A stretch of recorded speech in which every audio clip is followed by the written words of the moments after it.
야당은 30차례 소환, 20차례 압수수색, 여당은 없습니다. 특검을 거부하는 자가 범인입니다. 민중기 특검의 통일교 수사는 정치 편향 수사의 교본이 되었습니다. 수사의 칼날은 오직 야당을 위해서만 휘둘러졌고 이재명 정부와 민주당을 보호하는 방패로 기능했습니다. 언론 보도에 따르면 특검은 전 정부와 국민의힘 인사 최소 18명을 30차례 이상 조사하고 20차례 이상 압수수색을 진행하면서도 민주당 전 현직 의원과 장관급 인사들의 통일교 금품 수수 및 유착 의혹에 대해서는 단 한 명도 소환 조사하지 않았고 단 한 곳도 압수수색하지 않았다고 합니다. 전형적인 정치 편향적 선별 수사이자 야당 말살 표적 수사입니다. 특검은 민주당 인사 관련 진술을 확보하고서도 정식 조서조차 작성하지 않았습니다.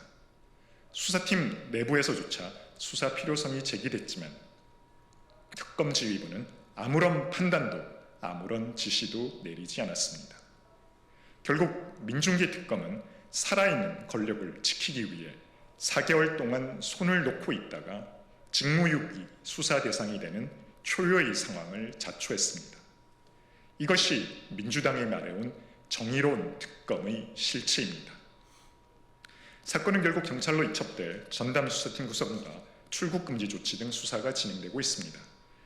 직을 내려놓고 허위사실에 근거한 의혹을 밝히겠다며 금품 수수 의혹을 전면 부인했던 전재수 전 해양수산부 장관을 비롯하여 3명을 피의자로 입건하고 출국금지시켰습니다. 그러나 지금의 경찰 수사만으로 이 사건의 실체가 끝까지 밝혀질 수 있느냐에 대해서 여전히 국민적 의문이 큽니다. 수십 명의 검사가 투입된 특검조차 서슬퍼런 이재명 정권의 권력 앞에서 멈춰선 사건입니다. 그런 사건을 23명 규모의 경찰 전담팀이 정권의 눈치를 보지 않고 끝까지 파헤칠 수 있다고 믿는 국민은 단 한 명도 없을 것입니다. 이재명 대통령의 노골적인 종교단체 해산, 발언, 협박 이후 윤영호 전 통일교 세계본부장이 기존 진술에서 한 발 물러선 모습만 보더라도 이미 이재명 정권의 보이지 않는 손은 움직이고 있습니다. 대통령까지 나선 서슬퍼런 정권의 겁박 앞에 통일교 게이트가 이대로 덮여버리는 것은 아닌지 국민들은 우려스럽기만 합니다. 그럼에도 민주당은 통일교 특검 요구는 물타기 정치 공세라며 거부하면서 자신들에게 유리한 내란 특검, 2차 특검은 끝없이 밀어붙이고 있습니다. 특검도 내로남불이고 정의도 선택적입니다. 현 정부 장관급 인사, 여당 전 현직 의원, 대통령 측근의 이름까지 거론되는 상황에서 지금의 검경과 이미 편파성이 드러난 민중기 특검으로는 국민적 신뢰를 얻을 수 없습니다. 민주당과 이재명 대통령에게 분명히 요구합니다. 과거 민주당이 외쳤던 말 그대로 특검을 거부하는 자가 범인이라는 원칙을 이제 스스로에게 적용하십시오. 지금 필요한 것은 여당 입맛에 맞춘 특검이 아니라 야당이 추천하는 중립적이고 독립적인 특검입니다. 민주당과 이재명 대통령은 더 이상 수사를 가로막지 말고 야당 추천 특검 도입을 즉각 수용할 것을 강력히 촉구합니다.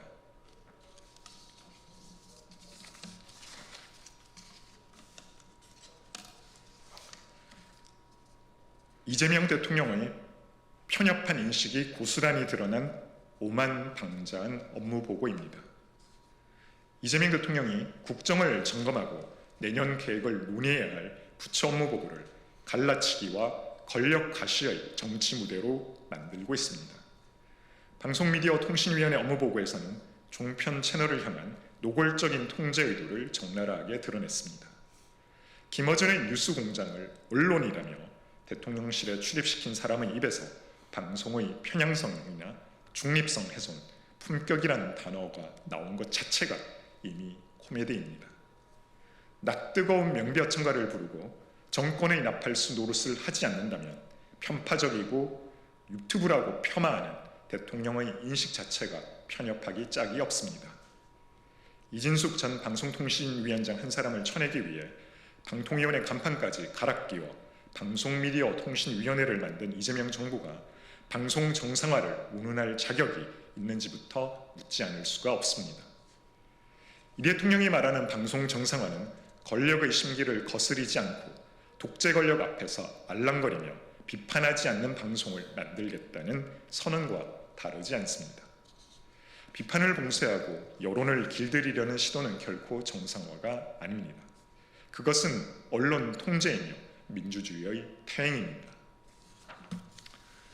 이재명 정부와 민주당은 권력을 감시하는 기능을 하는 언론 본연의 기능을 가짜뉴스로 옥죄고 언론의 입을 틀어막기 위해 코에 걸면 코걸이, 귀에 걸면 귀걸이식의 자의적 해석으로 언론의 최대 5배까지 징벌적 손해배상이 가능하도록 한 언론 재갈법을 밀어붙이고 있습니다.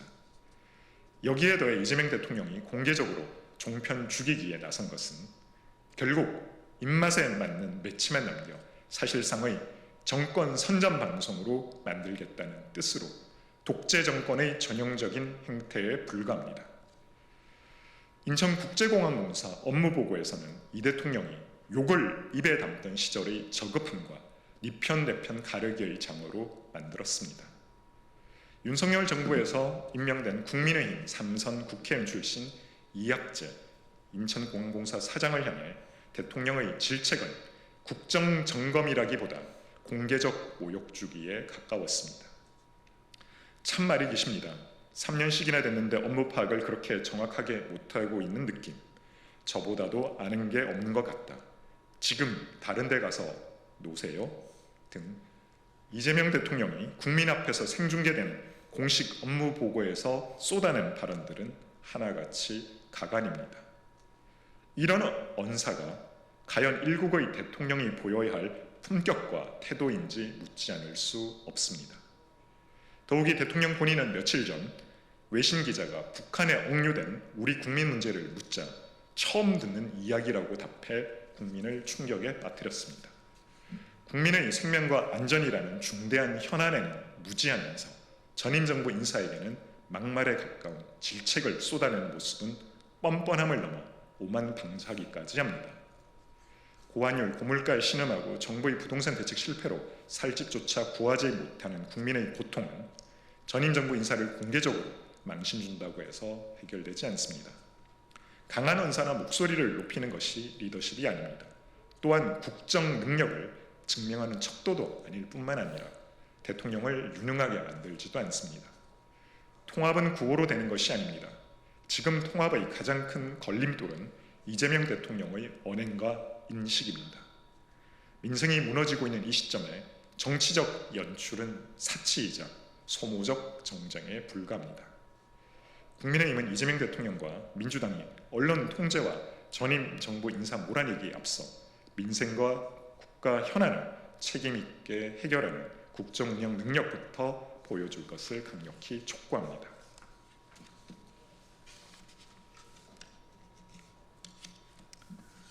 한반도 평화 공정 프로세스의 가장 큰 걸림돌은 대북정책 엇박자입니다. 한미 양국이 대북정책 조율을 위한 고위급 협의체 출범을 추진하고 있다는 소식이 전해졌습니다. 그런데 출범도 전에 대북정책의 핵심 축인 한미 연합훈련을 둘러싸고 정부 내부에서 심각한 엇박자가 보이고 있습니다. 국민의 우려가 커질 수밖에 없는 상황입니다. 정동영 통일부 장관은 한미 연합군사훈련은 한반도 평화 달성을 위한 수단이지 그 자체가 목적이 될 수 없다며 훈련 조정 의사를 거듭 밝혔습니다. 반면 위성락 국가안보실장은 연합훈련 조정을 북미 대화 카드로 직접 고려하지 않는다고 했습니다. 주한 미국 대사 대리와 주한 미군 사령관까지 나서 한미 연합훈련이 한미 동맹의 근간임을 명확히 하고 있는데 대한민국 통일부 장관은 연합훈련을 남북대화 카드로 치부하고 있습니다.